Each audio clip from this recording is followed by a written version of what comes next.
আরে কি করতেছো? মা তুমি কথা কইও না, পা টিপতে দাও। মা, একটা জিনিস খেয়াল করলাম, সত্যি সত্যি আমরা একটা ঘোরের মধ্যে আছিলাম, নাকি আমার বয়স কম এই জন্যই বুঝতেছি না। নাহলে নিজের মার লোকে কেউ খারাপ আচরণ করে, তাও আবার জায়গা সম্পত্তি নিয়ে। আমার নিজের উপরে ঘৃণা লাগতেছে। সয় সম্পত্তি নিয়ে মার লোকে কত উল্টাপাল্টা কথা কইছি। হ্যাঁ আয় রে, এখন বুঝতাছি আরে আসল সম্পদ তো হইতাছে নিজের মা। এর উপরে কোনো সম্পদ আছে? কি আর কি দুনিয়ার সম্পদ নিয়ে বইরা আছে, এগুলো আর কয়দিন মা, মরে গেলে এগুলো থাকবো। আর জোরে টিপো না আমার পাওনা। হইছে হইছে, আর টিপন লাগবো না। হ মা, আপনার বলা ঠিকই কইছে। আর আমি তো আপনার সাথে একটু বেশি খারাপ আচরণ করে ফেলাইছি। আমি আসলে বুঝতে পারি নাই। আমার আপনি মাফ করে দেন। শাশুড়ি যে মায়ের সমতুল্য এটা বুঝতে আমার একটু সময় লেগে গেছে। কিন্তু মা আপনি চিন্তা করেন না, এখন থেকে আপনার আদর আপ্যায়নে কোনো কিছু কমতে হইব না। হ মা, তুমি আম করে ক্ষমা করে দাও। আসলে আমরা একটা অন্যায় করে ফেলাইছি, এমন ভুল আর হইব না। মা, আজকের পর থেকে তুমি যখন যেটা চাইবা খালি মুখ দিয়ে একবার উচ্চারণ করবা, সাথে সাথে তোমার সামনে হাজির। এই তো কি হইছে? এত ব্যস্ত হইছ কেন তোরা? হ্যাঁ, এতদিন তো মায়ের প্রতি কোনো আদর আহ্লাদ কিছুই দেখি নাই। ও, 40 লাখ টাকার কথা শুনা মুহূর্তেই বদলাই গেলি?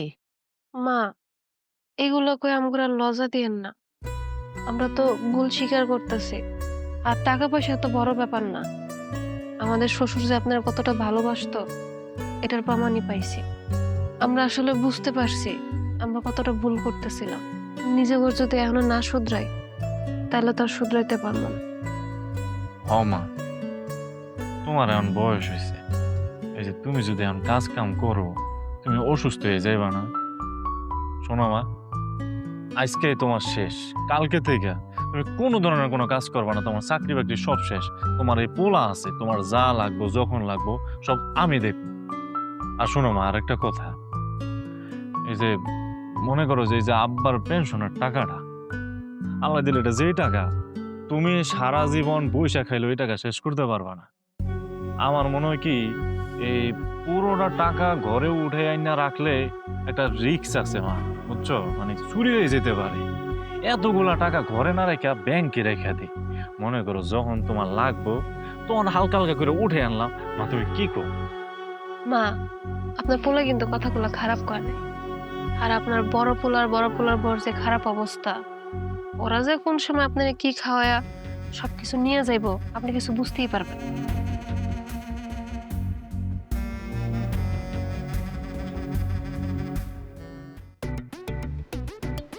আল্লাহ রে আল্লাহ, তোমার আম্মার কাণ্ড দেখছো? এত বড় একটা ঘটনা আমাদের জানানোর প্রয়োজন মনে করলো না। আর এদিকে তোমার ছোট ভাইয়ের বউ কত চালাক, আগে থেকে প্ল্যান করে রাখছিল। খবরটা শোনার সাথে সাথে তোমার আম্মার হাত করে ফেলছে। তুমি কি সেটা যেন বলদি থাকবা? বুদ্ধি হবে না তোমার মাথায়? ভাগ্যিস তোমার চাচাতো ভাই হাফিজ আমাকে সব খুইলা কইছিল, তাহলে তো আমরা কিছুই জানতাম না, সব আমরা হারাইতাম। শোনো, আমি এমনিতেই টেনশনে আছি, তার মধ্যে তুমি যতগুলো কথা শোনাইতেছো আমার অস্থির লাগতেছে। আমার নিজের মা, সে একটা বারের জন্য আমার খবরটা দিল না। আর আমার ছোট ভাই তার কথা কি কম কও, বিয়ে করার পর থেকে বোর দাসী হয়ে গেছে। বউ যা বলে সে সেটাই শোনে। আর তুইও তো পারতি আমার একটু খবরটা দিতে, দেয় নাই? তোমার জানাবে কেন? হ্যাঁ, তোমাকে জানাবে কেন? জানালে তোমার হক দিতে হবে না? তোমার কিন্তু বড় ভাই সে মনে করে? একদমই মনে করে না। এখন শোনো, টাকার খবর যেহেতু আমরা পাইয়ে গেছি, বাড়ি যাইতেছি। বাড়িতে যাই কিন্তু একটা গায়রা বসবো। ঢাকায় যাওয়ার নাম মুখে আনবা না, মনে থাকে জানো? এই, তোমার মাথা কি ঠিক আছে? আমি যদি ঢাকা না যাই আমার চাকরি থাকবে? আর আমার চাকরি যদি না থাকে তাহলে আমি সংসার চালাবো কিভাবে? হ্যাঁ, আসছে আমার সাহেবজাদা, মনে লাখ লাখ টাকা বেতন পায়। এই, তুমি যে বেতন পাই সেটাতে তো বাসা ভাড়া দেওয়া যায় না, আবার তুমি জমাবা? শোনো, এখন পেনশনের টাকা যে ভাগ পাবা, এত টাকা তুমি জীবনে দেখছো? জীবনে দেখাও নাই। তুমি চাকরি করে এত টাকা জমাইতেও পারতা না। শোনো, আমি বলি কি, ভালোই ভালো টাকাটা ভাগ নিয়ে নিবা। অর্ধেক টাকা দিয়ে আমরা বাড়ি করবো, অর্ধেক টাকা আমরা ব্যাংকে ফিক্সড ডিপোজিট করবো, তারপরে বয়ে বয়ে খাবো, বুঝছো? গাছে কাঁঠাল গোপে তেল। আরে বাবা, এত স্বপ্ন দেখা ভালো না। লাস্টে দেখবা আমও নাই সালাও নাই। আইছে, আমি তোমারে যেটা বলি সেটা একটু মনোযোগ দিয়ে শোনো। আব্বার যে পেনশনের টাকা এত তাড়াতাড়ি চলে আসবে আমি কি এটা জানতাম? যদি জানতাম তোমারে নিয়ে অনেক আগেই বাড়িতে চলে আসতাম। আর মা তো এখনো পেনশন টাকা হাতে পায় নাই। মার সাথে কি করতে হবে, এমন ভাবে খাতির দিবা, এমন ভাবে খাতির করতে হবে তাদের টাকাগুলো আমাদের কাছে শ্বশুর করে চলে আসে। আরে বুঝছি বুঝছি, তোমার থেকে আমার মাথায় বুদ্ধি আছে। শোনো, এখন বাড়িতে যাই, আল্লাহ আল্লাহ করে টাকাটা হাতে পাই, তোমার হিসাবটা ভালো মতো বুঝা পাই, তারপরে গ্রাম থেকে আমরা নড়বো না। মনে থাকে জানো, ঢাকায় যাওয়ার নাম তুমি আর খবরদার করবা না। আচ্ছা হইছে রে বাবা, এটা রাস্তাঘাট, একটু চুপ থাকো তো, অনেক টেনশনে আছি। আর কত দূর? বৃষ্টি তো চলে আসবে মনে হচ্ছে। হ্যাঁ, বাড়িঘর তুমি চেনো না? অনেকদিন পরে আসছি না, আমি কি গ্রামে আসি নাকি এত? মা, এ মা, সাজো, দেখছো কারো কোনো খবর নাই। আমরা দুজন যে এই বাড়ির সদস্য, কেউ জানা আছে কারো? আরে ভাইজান, ভাবি, তোমরা দেখছো ভাই আর ভাবি চলে আইছে। কেন আমরা না আসলে মনে হয় তোরা বেশি খুশি হইতি? হ্যাঁ, না না না না, এটা কি কইলা তুমি? আমি কি এটা কইছি?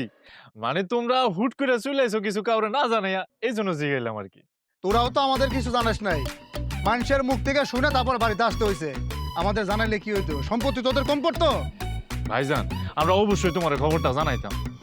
তোমরা যে আমাদের কি খবর দিতা সব আমাদের জানা হয়ে গেছে। তলে তলে সব সম্পত্তি একলা ভোগ করার পায়তারা করতেছিল, তাই না? ভাবি, তেরা ভাবে কথা না কইলে কি আপনার পেটের ভাত হজম হয় না? হ্যাঁ নিপা, ভাবি তেরা কথা বলে না, সদা সর্বদা সত্য কথা বলে। আহারে ভাবি, তোমরা ঢাকা থেকে আইছো, এত দূর থেকে আইছো, আগে ঘরের ভিতরে চলো, একটু রেস্ট নাও, পরে কথা বলবো না এগুলা নিয়ে, চলো।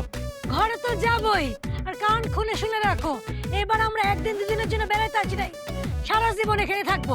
কি? হ্যাঁ তাই তো। এতদিন তো বাড়ি ঘরের খবর ছিল না। কথায় আছে না, চিনির গ্রান পাইলে পিঁপড়ে এমনি চলে আসে, দাওয়াত দেওয়া লাগে।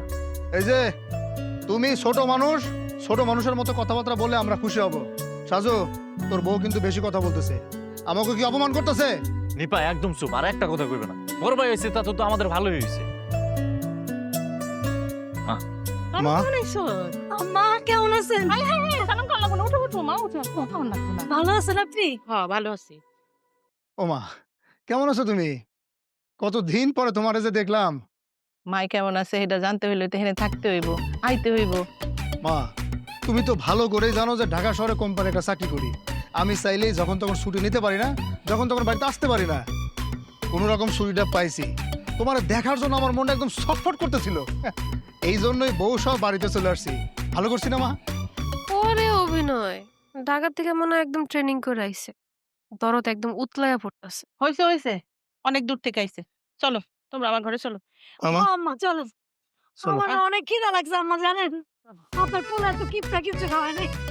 দেখছো, তোমার মা বড় পোলা পায়া তোমার পাত্তাই দিল না। তোমার অবস্থানটা কই এখন বুঝতেছো? আরে তুমি এগুলা কই আর আমার মাথায় টেনশন দিও না তো। একটা কাম করো, ঘরে চলো, ঘরে গিয়ে ভালো করে বুদ্ধি করতে হবে। চলো তো, চলো।